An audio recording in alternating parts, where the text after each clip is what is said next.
Buenas tardes, hoy martes 9 de noviembre del año 2025 doy inicio a la charla 163 de Radiografía del Imperialismo Británico.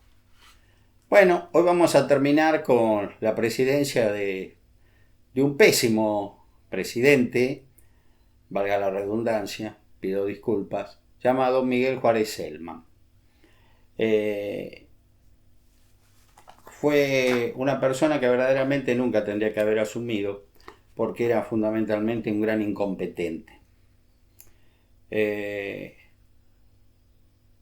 Como no había forma de quitárselo de encima, se va a gestar un movimiento revolucionario cívico-militar que va a ser comandado en un principio por Aristóbulo del Valle, el doctor Aristóbulo del Valle. Como los complotados no tomaron las mínimas medidas de contrainteligencia, era vox populi que iba a haber un movimiento revolucionario, ¿no es cierto? Y por eso se logró arrestar entre otros, a varios dirigentes de los revolucionarios, entre ellos el general Manuel J. Campos, ¿no? Pensando que con eso el gobierno, la cosa quedaba abortada. Pero no fue así, porque el día sábado 26 de julio de 1890 se produjo el levantamiento contra el gobierno de Miguel Juárez Celman. Aristóbulo del Valle era una persona muy inteligente, muy pícara, logró que se pasase al bando de la revolución el batallón número 10, que lo había comandado, estaba, digamos, dentro de la simpatía del general Manuel J. Campos. Este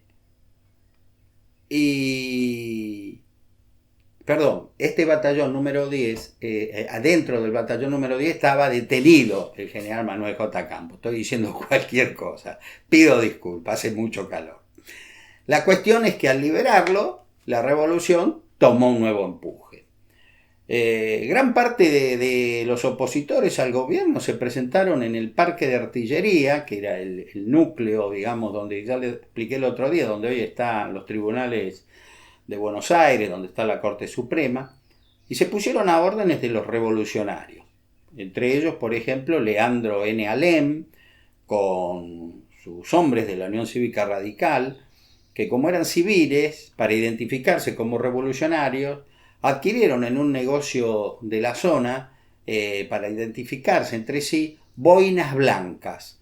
Y de ahí, un partido que hoy verdaderamente está en su mínima expresión, ¿no? Que llegó a ser muy poderoso, el más importante de la patria,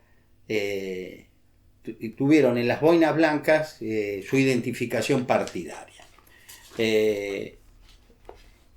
Dentro de los personajes que van a participar de la revolución, estuvo el sobrino de Alem, el doctor Hipólito Yrigoyen,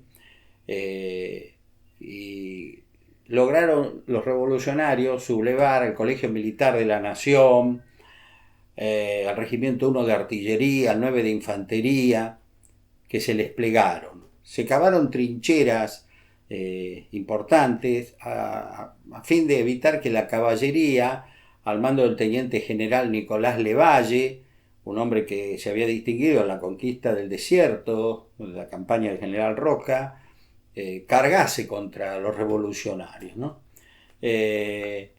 Viendo que la cosa se estaba poniendo muy difícil, el cobarde del presidente Miguel Juárez Celman huyó en tren a Campana con gran parte de su gabinete. Mientras tanto, desde el sábado 26 de julio al martes 29 de julio de 1890 se libraron furiosos y sangrientos combates en la zona, y murió mucha gente, muchos argentinos. Fue triste. Mientras que el presidente se había escapado, ¿no? Por ese viejo adagio de que soldado que huye sirve para otra guerra. posiblemente. El Congreso Nacional, en sesión extraordinaria, el 30 de julio de 1890, aprobó el otorgamiento de pensiones a las viudas y a los huérfanos de los caídos, de los dos bandos, en ese enfrentamiento, y logrando con esto que los revolucionarios depusieran las armas, porque las fuerzas leales los habían superado, la revolución había fracasado. Sin embargo, el senador Manuel Dirimo Pizarro, en sesión especial del Congreso, acuñó una frase que pasó a la historia, demostrando la realidad emergente de la fracasada revolución. La revolución, señor presidente, le dijo al presidente del Senado, está vencida, pero el gobierno está muerto. Los revolucionarios han perdido, pero el gobierno no puede seguir. El nuevo ministro de Hacienda, Juan Agustín García, le informó a Juárez Celman el viernes 15 de agosto que tenían que pagar los servicios de la deuda externa por 500.000 libras esterlinas. Y en el Tesoro Nacional solo había 35.000 pesos. Pequeño detalle, ¿no? Dios mío, qué mediocre que fue don Miguel Juárez Celman. Todos los ministros presentaron su renuncia. Miguel Juárez Celman hizo lo propio el 6 de agosto de 1890, la que le fue aceptada por 61 votos contra 22 de los miembros del Congreso Nacional, y de ese modo terminó este gobierno tan mediocre, asumiendo la presidencia de la nación un hombre que va a ser definido como una especie de salvador de la patria, ¿no? El gran piloto de tormentas, el doctor Carlos Pellegrini, que era el vicepresidente de la nación. Pellegrini, al asumir el 7 de agosto de 1890, manifestó a la multitud que lo vitoreaba: mi anhelo ferviente será descender del gobierno como subo, en brazos del pueblo. Carlos Enrique Pellegrini, conocido cariñosamente como el Gringo, fue una figura descollante y representativa de la denominada generación del 80, siendo el hombre de mayor confianza con que había contado el general Julio Argentino Roca. Abogado, periodista y columnista de la prensa, traductor público nacional, se distinguió por su valor en la Guerra del Paraguay, siendo ascendido al grado de coronel de la Guardia Nacional. Fue diputado nacional entre 1873 y 1879. Desde ese año hasta 1880 se desempeñó como ministro de Guerra y Marina durante la presidencia del doctor Nicolás Avellaneda. Entre 1881 y 1883 volvió a ser diputado nacional, y entre 1885 y 1886 fue elegido senador nacional, desempeñándose desde octubre de ese año como vicepresidente de la nación argentina. Era el hombre indicado para sortear la grave crisis de 1890. El diputado Nicolás Repetto, en 1929, o sea, casi 50 años más tarde, expresó: por fortuna para el país estaba Pellegrini, cuya muñeca evitó la anarquía y la disolución nacional. La grave situación económica argentina.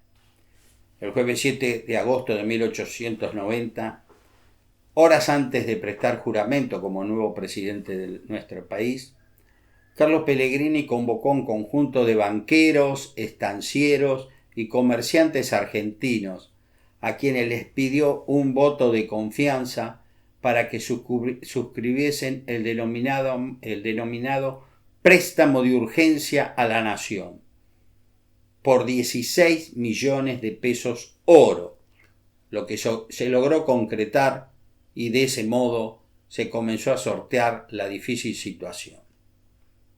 La negativa repercusión de nuestra crisis en Gran Bretaña y el resto de Europa. Al mes de su asunción, el Congreso de la Nación lo autorizó a Pellegrini a emitir la cantidad de 60 millones de pesos oro a fin de comprar oro y pagar los intereses adeudados a la firma Baring Brothers, nuestra vieja, lamentablemente conocida, que por tener su cartera sobrecargada de títulos públicos se vio precisada a cerrar sus puertas momentáneamente por corría serio riesgo de quebrar. O sea, la crisis argentina repercutió mucho en Gran Bretaña y en Europa, generando pánico en Londres, y así el gerente general del banco de esa ciudad de Londres se entrevistó con el primer ministro, Robert Talbot Gaskell, marqués de Salisbury, solicitándole que enviara una flota invasora a Buenos Aires para garantizar el pago de sus préstamos. Nos iban a invadir los piratas nuevamente. Hay que cobrar la plata, dijeron. Mande la flota, la Royal Navy.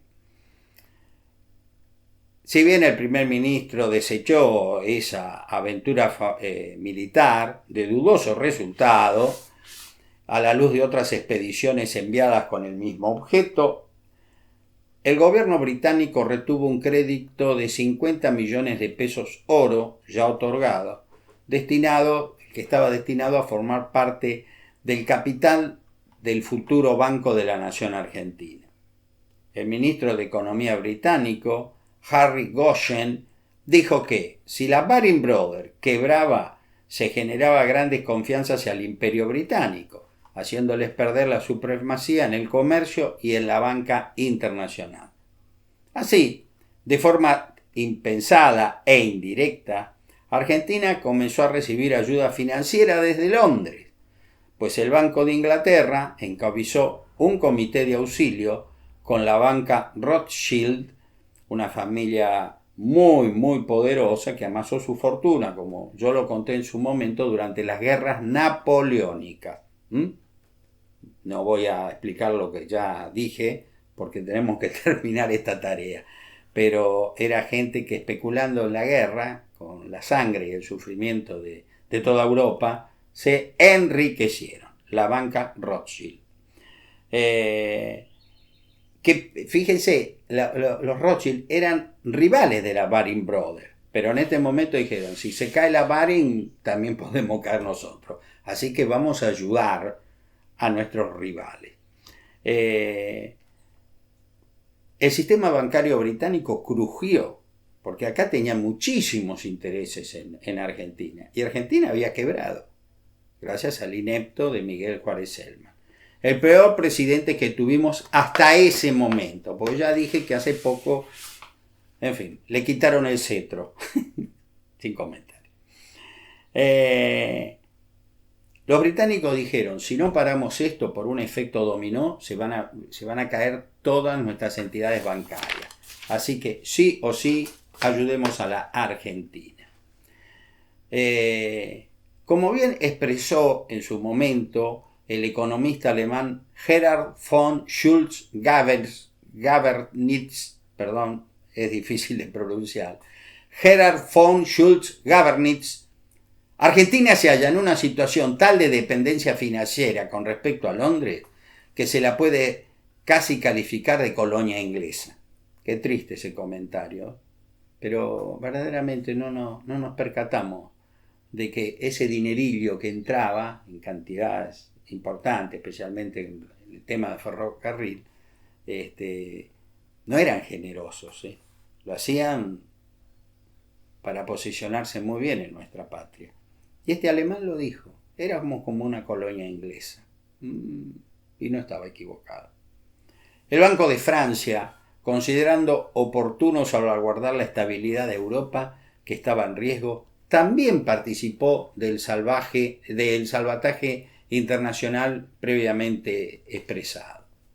Pellegrini envió a Londres a renegociar los vencimientos de la deuda al doctor Victorino de la Plaza, logrando en mayo de 1891 que nos concedieran un nuevo préstamo a través de la llamada Consolidación Morgan, arreglo que la oposición denominó despectivamente como la venta de la aduana, pues se afectó los derechos de importación y exportación. El gobierno manifestó que había logrado una salida honorable para salir del atolladero en que nos puso Miguel Juárez Celman. Empezó a tomar medidas drásticas. El ministro de Hacienda, Vicente Fidel López, hijo de Vicente López y Planes, tomó drásticas medidas. Fueron cesanteados 1.500 empleados públicos, se redujeron los sueldos de la administración pública, se suspendieron obras y se rescataron unas 3.000 leguas cuadradas de tierras fiscales que fueron entregadas a concesionarios para que las trabajasen y no habían cumplido estos concesionarios con sus compromisos. O sea, se rescató esas tierras. Si bien liberal por principio, Pellegrini se había mostrado a favor de una política proteccionista, oponiéndose abiertamente a la plena apertura económica aplicada por Miguel Juárez Celman. Abrir nuestra economía sin ninguna defensa es peligrosísimo.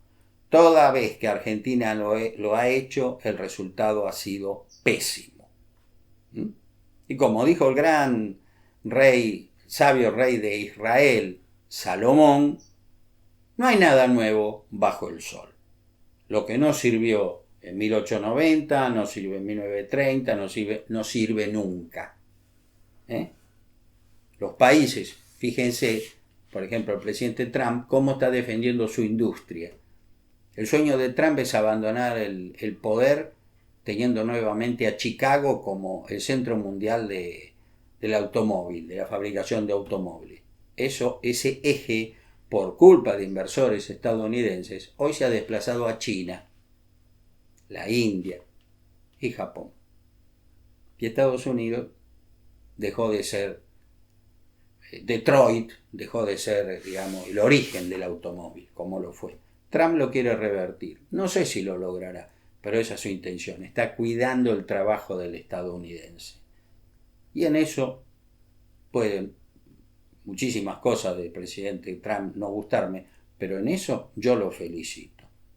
Porque lo primero que hay que hacer es cuidar a nuestro pueblo. Eso es lo que hay que hacer. La prensa de Londres nos acusó de ser, fíjense, el muerto se ríe del degollado, de ser prácticamente unos delincuentes, que por medio de tortuosos ardides implementados a tal fin, habíamos engañado a honorables empresarios británicos, puros como el agua pura, ¿no es cierto? Ellos, gente tan buena que obtuvieron su fortuna sanamente, seguramente, ¿no? En fin, de intachables antecedentes, y esta gente tan buena invirtió en nuestro país. Carlos Pellegrini, sumamente molesto por el tratamiento que esa prensa le estaba dispensando a la República Argentina, ordenó investigar las finanzas de los ferrocarriles de propiedad británica. Y así fue como, luego de un profundo análisis de sus libros contables y tarifas, se les cobró abultadas sumas a esas honorables empresas británicas que no habían pagado lo que nos debían haber pagado, ¿no es cierto? Pero bueno, vuelvo a repetir, la expresión sería el muerto se ríe del degollado, ¿no? Ellos hablando de que nosotros éramos unos delincuentes. Otra vez tengo que citar a mi amigo ya, Rudyard Kipling. Es verdad, aunque usted no lo crea. En el discurso de apertura de las sesiones ordinarias del Congreso Nacional, pronunciado el 1 de mayo de 1892, el doctor Carlos Pellegrini manifestó: los cuadros de los gastos comprueban que el Poder Ejecutivo no se ha apartado del camino de la estricta economía que se había impuesto desde el principio y que, perseverando en ella, ha de hacer más eficaces los sacrificios que se piden al pueblo para restablecer el crédito de la nación. Hasta la fecha, Todos los servicios administrativos han sido atendidos con regularidad, es decir, estamos pagando todo lo que se debía. Las letras de tesorería fueron reducidas a la mitad. La deuda externa ha sido pagada en efectivo y con puntualidad. La deuda flotante ha sido reducida en un 60%. Todas estas medidas generaron una rápida respuesta y nuevamente nuestra economía volvió a resurgir, a prosperar. Y por eso se le otorgó un cariñoso y respetuoso sobrenombre. Carlos Pellegrini era el mejor piloto de tormenta. Había salvado a la nave del hundimiento. Este hombre, en definitiva, tomando las medidas que nunca debimos apartarnos, salvó a la patria de su destrucción. Carlos Pellegrini. Su amor por los caballos, durante su gestión se eliminó la censura periodística y el estado de sitio impuesto por su antecesor, Miguel Juárez Celman, fue levantado, se abogó por los derechos civiles de las mujeres y él fue un adelantado diciendo que las mujeres tenían que votar también. Su amor por los caballos se materializó en la fundación, en 1887, del Jockey Club, habiéndose instituido en su honor el Gran Premio Carlos Pellegrini, que no solo es el clásico más importante del calendario hípico argentino, sino del turf iberoamericano, perteneciendo al grupo 1 de la escala internacional.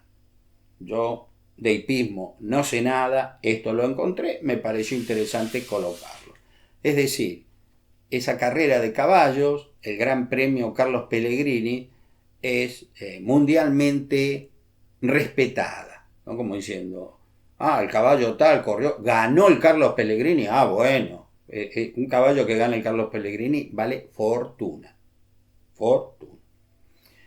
Entre sus gustos, vamos a la parte simpática, sabemos que le gustaba veranear en Mar del Plata y que no le agradaba tomar mate. Ese presidente nos salvó cuando el destino era el precipicio, lo evitó. Se agrava el conflicto fronterizo con el Imperio del Brasil por las Misiones orientales. Nuevamente, mis amigos, en esta zona, como yo ya lo vengo mostrando, de la actual provincia de Misiones, volvimos a tener problemas. La federalización del territorio de Misiones en diciembre de 1881 y el nombramiento del coronel Rudecindo Roca, hermano del en ese entonces presidente de la Nación, general Julio Argentino Roca, causó gran malestar en el gobierno imperial brasileño. Y así, el embajador plenipotenciario de ese país en Argentina, el barón Araujo Gondim, presentó el viernes 2 de junio de 1882 una nota en la que manifestaba su disconformidad con lo acontecido, expresando que nuestro país había tomado decisiones muy riesgosas al estar realizando actos de soberanía en una zona litigiosa, informando que era el deseo del imperio brasileño reanudar las negociaciones bilaterales para terminar con la enojosa situación. El canciller argentino le respondió, en primer lugar, que aceptaba reanudar las negociaciones, pero le recordó que el empantanamiento, o sea, las cosas habían quedado empantanadas, no era culpa de Argentina. Disculpen, en este momento está sobrevolando mi casa un helicóptero, así que vamos a esperar que pase, porque no se puede competir con el ruido que hace. Ya pasó. Le dice, no fue por culpa nuestra que quedamos en un pantano, en el problema limítrofe que tenemos con ustedes. Han sido ustedes los que han puesto trabas. Entonces, no tenemos ningún problema en volver a sentarnos a dialogar.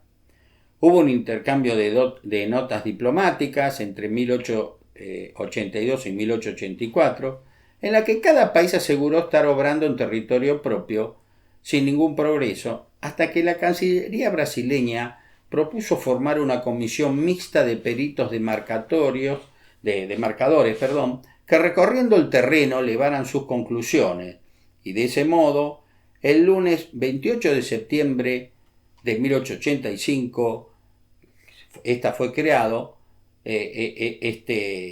esta comisión mixta, obligándose las partes a resolver amigablemente la cuestión, celebrando un tratado definitivo y perpetuo que ningún acontecimiento de paz o de guerra pueda anular o suspender.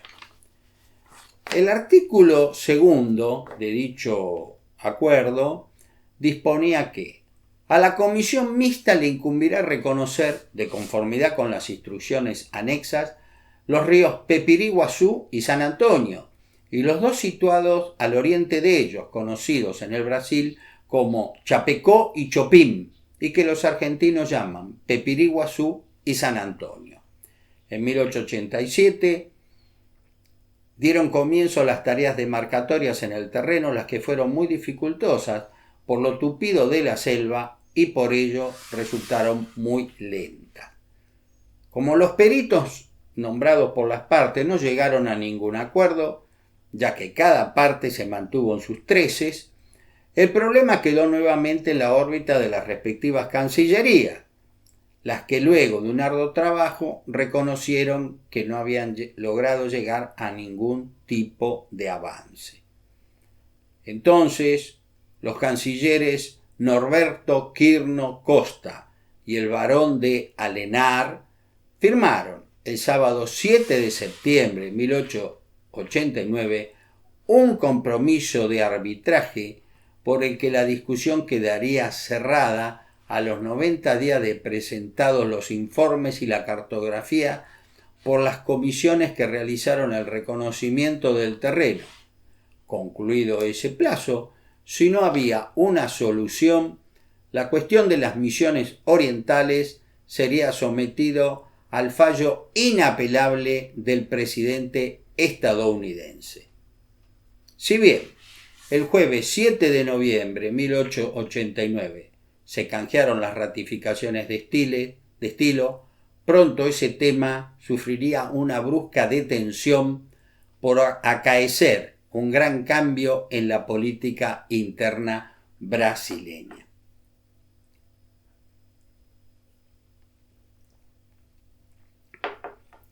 Los últimos tiempos del Imperio del Brasil. La situación de Brasil, del Imperio brasileño, era muy delicada, porque el emperador Pedro II estaba muy desacreditado por su poco apego al trabajo, siendo muy criticado por sus largos periplos por el mundo, dejado el gobierno imperial en manos de sus ministros. Como recordará, queridos amigos, recordarán, asumió el poder en 1840, a los 15 años de edad. Era un hombre taciturno, muchacho taciturno e irresoluto, quien, muerta su madre a los pocos meses de nacido, fue privado de la compañía de su padre a los 5 años de edad, cuando éste, como hemos visto, fue obligado a abdicar en 1831 y trasladarse a Europa. Al ser monitoreado, digamos, por el Consejo de Regencia, se transformó en un hombre apático y solitario, poco consustanciado con su pueblo y que aborrecía verdaderamente la tarea de gobernar. Para que no se repitiera la vida disoluta de su padre, como ustedes creo que se acordarán, era un gran mujeriego este hombre, que lo único que le importaban eran las mujeres, tuvo hijos prácticamente al mismo tiempo con su esposa y varias amantes, ¿no? Una vergüenza. Lo obligaron a casarse a Pedro II con la princesa Teresa Cristina de Borbón, cuando él tenía 18 años de edad, y con esta princesa tuvo 4 hijos. Prueba del desapego que él tenía por el gobierno del Imperio de Brasil fue el largo periplo que emprendió en marzo de 1871 por Europa, un viaje que finalizó en 1872. Durante su gira visitó parientes en Portugal, estuvo presente en la Feria Mundial de París, subió a la famosa Torre Eiffel el día de su inauguración, conoció y trabó amistad con Louis Pasteur. En Londres fue recibido con altos honores, llegó hasta a bailar con la reina Victoria, pues era un gobernante muy querido, muy mimado por las grandes adquisiciones que Brasil había hecho en distintos países de Europa de maquinaria y especialmente de material bélico, porque Brasil se estaba preparando para una guerra de conquista, a la cual ya me voy a referir. Luego de estar en Gran Bretaña, se trasladó a Alemania para descansar en sus célebres baños termales. No tenía una gran salud. Cultivó la amistad con el célebre compositor musical Ricardo Wagner. Pasó a la Viena imperial, ciudad natal de su madre, la emperatriz María Leopoldina, donde también visitó a sus parientes maternos. Continuó su periplo por Italia, Egipto, Grecia, el Imperio Turco, visitando al célebre arqueólogo alemán Heinrich Schliemann, que pocos meses antes había descubierto la casi mítica ciudad de Troya. Paseando, que la visitó, le gustaba la arqueología, luego pasó a Jerusalén, concluyendo su largo periplo en la ciudad de París. Encantado por la experiencia, y aburrido por las cuestiones gubernamentales del imperio, en 1876 repitió gran parte de ese recorrido, pero en esa oportunidad agregó un viajecito a los Estados Unidos de América, donde se hizo amigo de grandes personalidades, motivo por el cual estuvo 1 año y medio paseando. Por supuesto que tanta vagancia, vamos a hablar en criollo, del monarca, no le gustó para nada al pueblo, que encima tenía que pagar sus costosos desplazamientos. Porque eso sí, él era el emperador de Brasil, vivía como un emperador, ¿no? No vayan a creer que era austero en sus costumbres. Su falta de interés por la política brasileña, además que le faltaba valor para abolir la esclavitud, porque también tenía intereses financieros en el tema, no quiso supuestamente abolir la esclavitud porque tenía temor de enfrentarse a los grandes fazendeiros, a los dueños de las plantaciones de azúcar y café de la zona de Río de Janeiro, que eran su principal sostén político. A fin de descomprimir un tanto la situación imperante, que parecía querer desbordarse de un momento a otro, en 1879 nombró como ministro a João Lins Vieira Cansancio de Sinimbu. Perdónenme, pero este nombre es muy extraño. João Lins Vieira Cansancio de Sinimbu, para que efectuara una profunda reforma en el sistema eleccionario, modernizándolo y, sin que se percataran los fazendeiros cariocas, introducir el tema de la abolición de la esclavitud en la discusión parlamentaria. Esa ley fue aprobada en 1881. El nuevo sistema fue visto como una oportunidad para realizar varias reformas políticas y sociales, considerándosela como el instrumento apropiado para abolir la esclavitud que, para un gran sector de la población urbana, sobre todo aquella que había recibido formación técnica, no tenía ventaja en ser mantenida y estaba condenada a su extinción. En 1884, el norteño estado de Ceará, en abierto desafío al poder central, decretó unilateralmente la abolición de la esclavitud, desatando una increíble migración de esclavos de todo el Brasil hacia ese territorio para poder vivir allí como seres libres. Al tomar conocimiento, Pedro II quiso evitar esto, ordenando al ejército que sofocase esa verdadera sedición.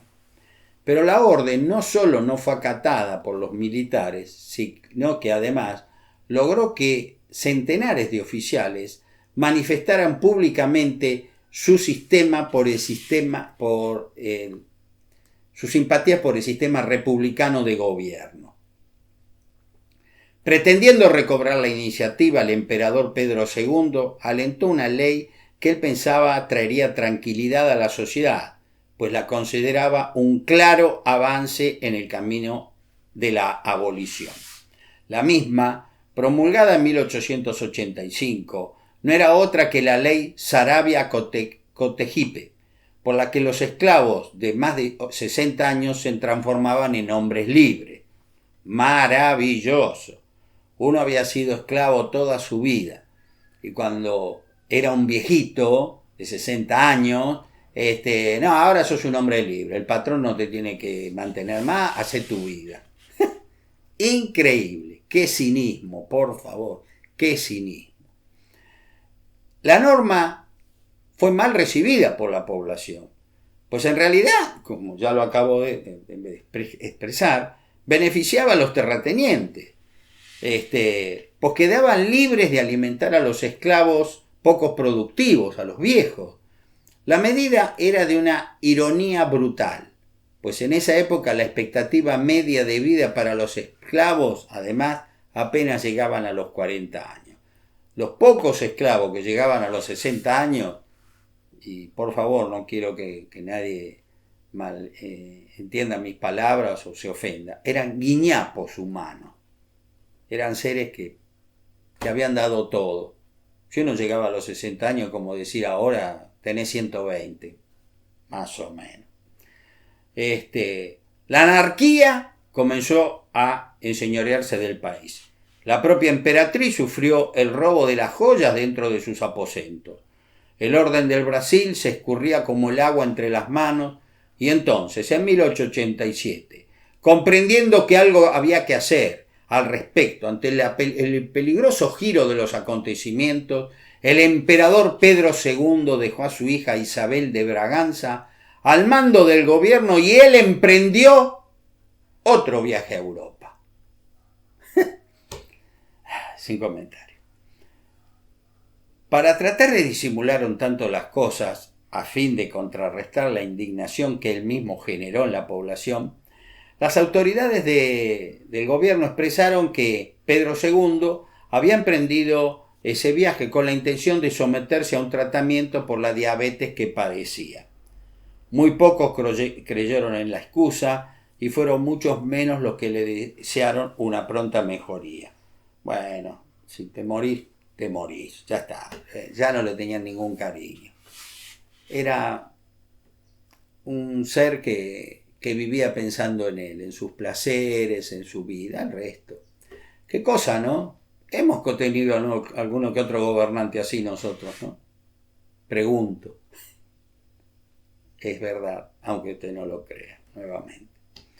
La oposición al emperador había encontrado la oportunidad de actuar y así logró que el domingo 13 de mayo de 1888 se sancionase la histórica Ley Áurea.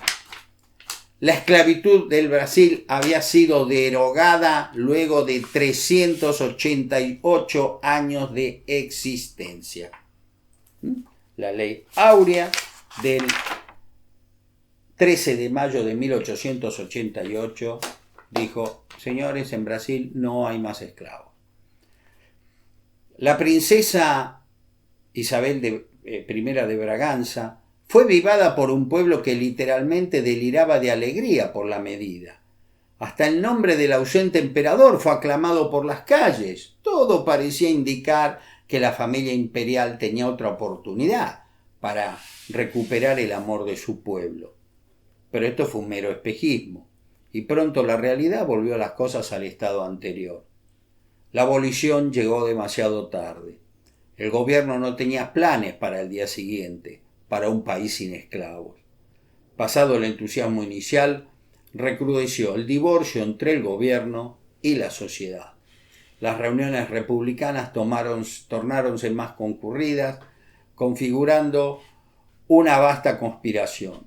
Las autoridades apenas se preocupaban en demostrar su prestigio, ¿no?, organizando un baile de la corte. Lo único que le importaba era realizar un baile, estaban en otra cosa. Mientras los titulares del imperio danzaban, los militares ultimaban los detalles para derrocar al gobierno imperial de Brasil. Con esto, mis amigos, doy por finalizada esta charla y vamos a continuar el jueves próximo con la número 164 de Radiografía del Imperialismo Británico. Como siempre, han sido ustedes muy, pero muy amables. Buenas tardes.